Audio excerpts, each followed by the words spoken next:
Hi, I'm here to teach you how to make bannock. It's the 2020 workshop that you didn't ask for, but you're getting. So I'm going to show you how to do the baked bannock, really simple, and then fried bannock, which you need at least medium skill level. Just kidding. I'm going to get into a more comfortable attire and wash my hands, and we'll be right back. Alright, I'm back. Alright, so let's get started here. I like to use yeast in my bannock because, you know, the yeastier it is, the yeastier you know. Just kidding, I don't know. So what I'm going to do is I'm going to use some sugar. This is sugar. I don't measure my ingredients usually because I feel what my ancestors are telling me, and they tell me when to stop. But today I'm going to try and do some ingredients. So let's do a tablespoon of sugar. And then let's do a tablespoon of yeast. Ooh, look at all the bouncy, it looks like eggs.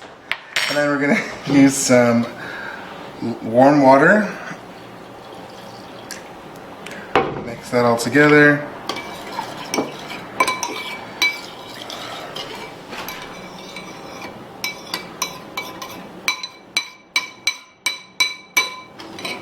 ASMR. Just kidding. And I need a little more yeast. There we go. So maybe like 2 tablespoons of yeast. The water wasn't very warm, it was kind of lukewarm, so it might take a little while to activate.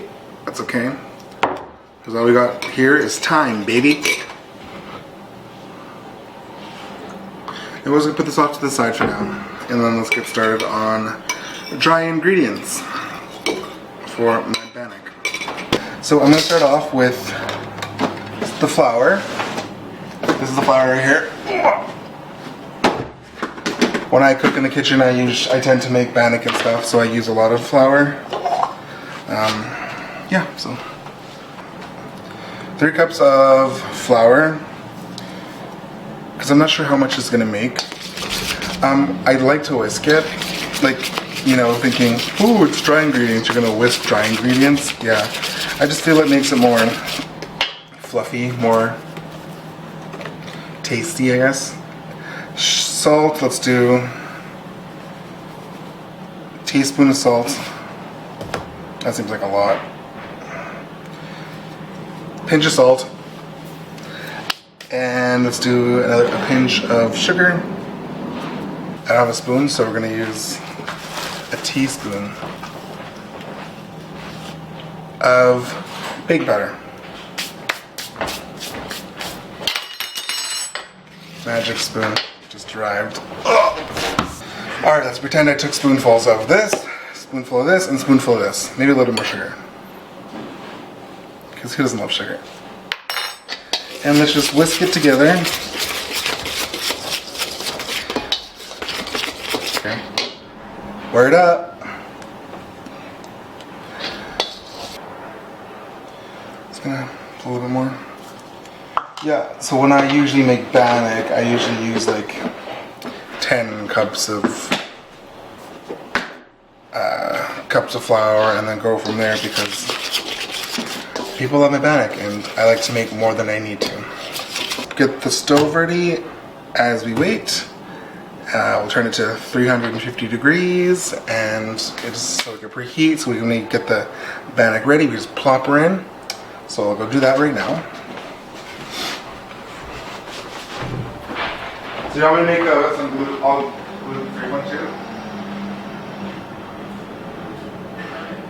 You want to make a gluten-free one too? Yeah, just a small little bowl of it. Okay. Are we still putting our deodorant and make some stuff in these holidays? Yeah.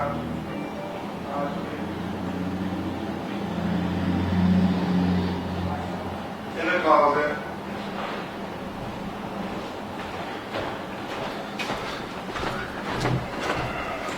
All right. We're still waiting. It's almost there. This one's not the fast one. It's like actual yeast. So we'll just wait.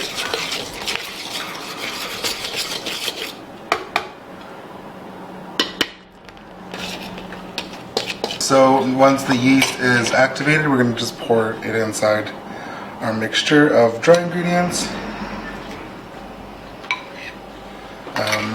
Yeah. Put it in. We're going to use about a 1/3 cup of oil. I'm just eyeing it because that's what I'm used to. And 1.5 cups of water.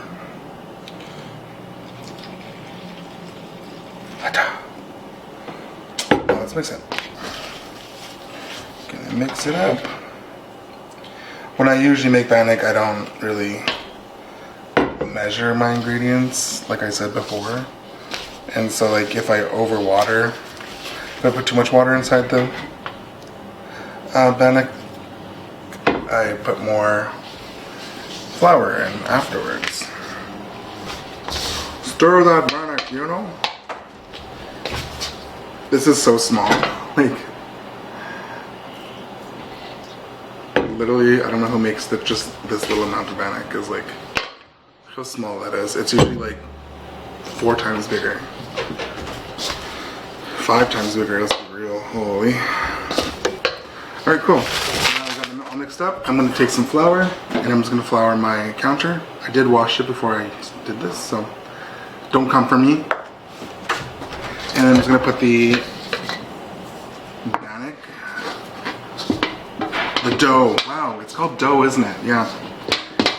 Put the dough right on top. Get this out of the garbage. Just kidding. Get out of the way though. And then yeah, we're gonna knead it.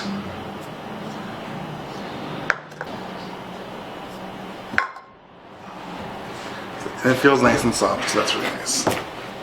Makes me feel nice and good.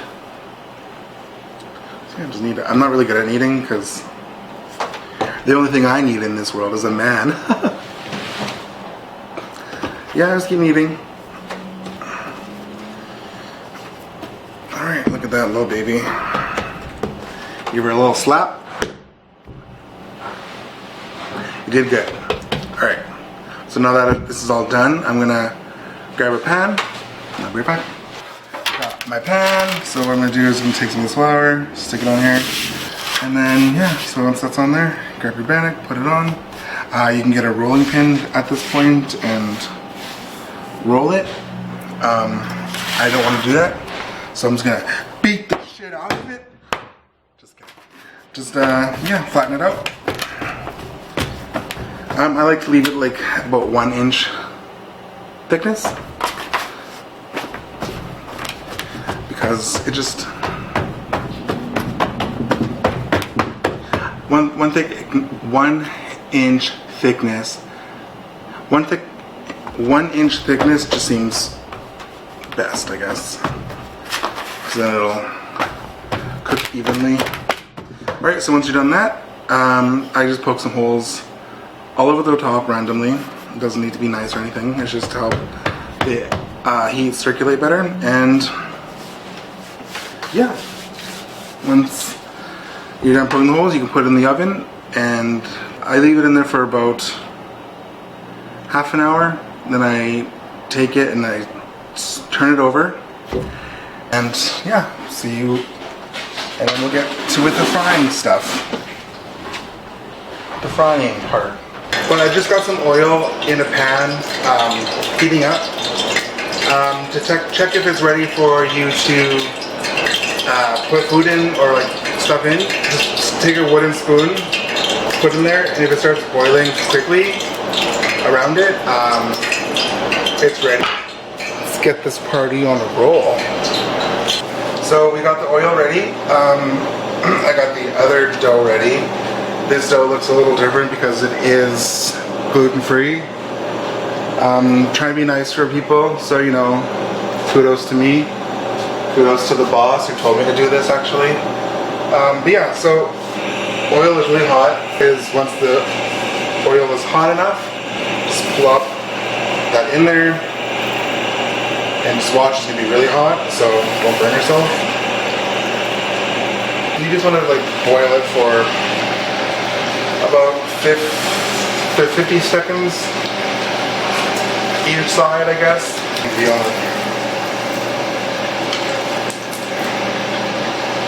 Yeah, it looks a little different, a little weird. Not used to seeing my bannock look like this, but that's okay. It fries up the same, so. Alright, once you're done, just plop it in a plate.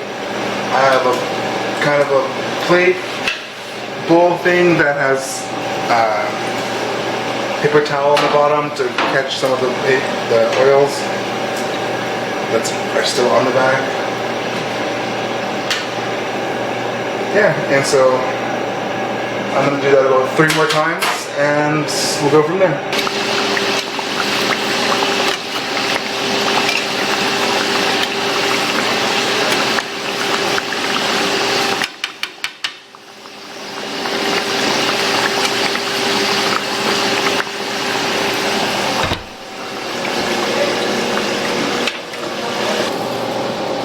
I turned the oil off because I don't need it anymore. I only had 1 burn incident, so that's good.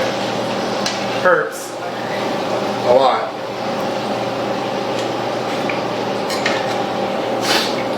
A lot. My camera died, so I'm going to be filming the last on here, so cool. So I'm going to just take out the bag, piece of bannock. I don't think I need to have it in there that long because it is much, much smaller than what I'm used to. See, look how it's such a baby. I usually fill the whole pan.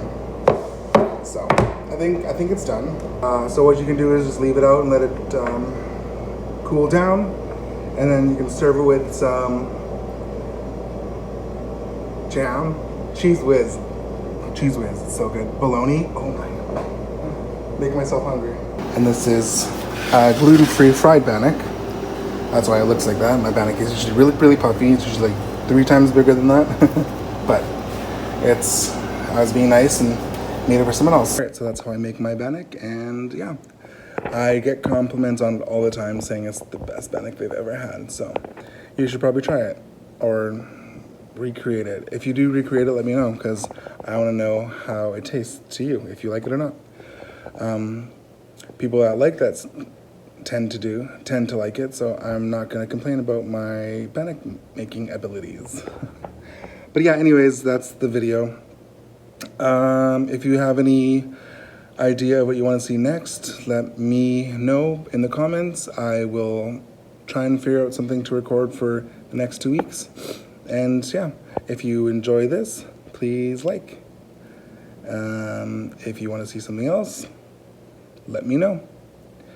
Yeah, so yeah, that's me. My name is Feather. I guess I didn't introduce myself. That was me, Feather. I hope you enjoy. Yeah. Bye.